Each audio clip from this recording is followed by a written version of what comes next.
Hi friends, அனைவருக்கும் வணக்கம். YouTube shorts தொடர்பாக ஒரு புதிய முக்கிய மாற்றத்தை அறிவித்திருக்கின்றது. இது ஷார்ட்ஸ் வீடியோக்களின் பார்வையாளர்கள் அல்லது பார்வையாளர் எண்ணிக்கை, அதாவது வியூவர்ஸை கவுண்ட் செய்கின்ற கணக்கிடும் முறையை மாற்றியிருக்கின்றது யூடியூப். அதாவது எதிர்வருகின்ற 31/3/2025 ஆண்டு முதல் உங்கள் ஷார்ட்ஸ் வீடியோ பிளே ஆகும் ஒவ்வொரு முறையும் ஒரு வியூவர்ஸாக எண்ணப்படும். இதற்கு முன்பதாக ஒரு வீடியோ ஒரு குறிப்பிட்ட நேரம், அதாவது சில வினாடிகள் பார்க்கப்பட்டால்தான் வியூவர்ஸாக அது கணக்கிடப்பட்டது. இப்போது ரீப்ளே செய்தாலும் கூட அது வியூவர்ஸாக மாறும். ஆகவே வியூவர்ஸினுடைய எண்ணிக்கை அதிகரிக்க வாய்ப்பிருக்கின்றது. இதற்காக குறைந்தபட்ச பார்வை நேரம், அதாவது மினிமம் வாட்ச் டைம் தேவையில்லை என்று கூறப்படுகின்றது.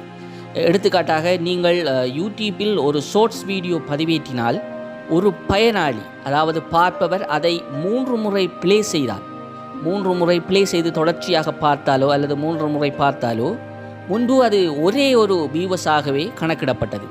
ஆனால் இப்போது வந்திருக்கின்ற இந்த பாலிசி மாற்றத்தின் அடிப்படையில் இப்போது 3 வியூவர்ஸாக கணக்கிடப்படும்.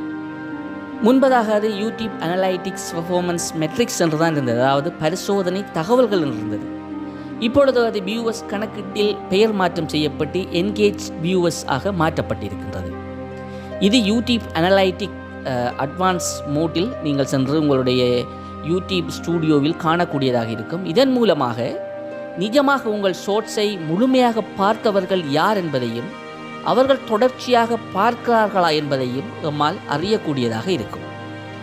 இவ்வாறாக யூடியூப் ஷார்ட்ஸ் வீடியோ தொடர்பான கணக்கிடும் முறையில் மாற்றங்களை செய்திருக்கின்ற போதிலும் அது பணம் சம்பாதிக்கும் முறை, அதாவது மானிட்டைசேஷன் செய்கின்ற அந்த சிஸ்டத்தில் எந்த விதமான மாற்றமும் இல்லை என்றும் அறிவித்திருக்கின்றது. இந்த மாற்றம் உங்கள் யூடியூப் வருமானத்தை அல்லது ரெவென்யூவை குறைக்கவோ அதிகரிக்கவோ ஒருபோதும் செய்யாது என்கின்ற தெளிவாக கூறப்பட்டிருக்கின்றது. ஆகவே இதில் எந்த விதமான ஒரு ரெவென்யூ அதிகரிப்பும் நமக்கு வரப்போவதில்லை. அதே நேரம் யூடியூப் பார்ட்னர் ப்ரோக்ராமுக்கு தகுதி பெற என்கேஜ்ட் வியூவர்ஸ் மட்டுமே கணக்கில் கொள்ளப்படும். இது உங்களுடைய மொத்த வியூவர்ஸ் அதிகமாக இருக்கலாம், ஆனால் உங்கள் சம்பாதிப்பு என்கேஜ் வியூவர்ஸ் அடிப்படையில் மட்டுமே இருக்கும். எடுத்துக்காட்டாக, உங்கள் வீடியோ 1000 முறை பிளே ஆனாலும் அதில் 500 பேர் மட்டுமே முழுமையாக பார்த்திருந்தால் என்கேஜ் வியூவர்ஸ் 500ஆகவே இருக்கும். அதேவேளை மொத்த வியூவர்ஸ், டோட்டல் வியூவர்ஸ் 1000 என்று காண்பிக்கும். இந்த மாற்றம் யூடியூபர் ஷார்ட்ஸுக்கு நல்லதா நன்மைகளா என்று பார்த்தால், உங்கள் ஷார்ட்ஸை எத்தனை முறை பிளே செய்திருக்கிறார்கள் என்பதை கண்டுபிடிக்கலாம். அதிகமான வியூவர்ஸ் கிடைக்கும்.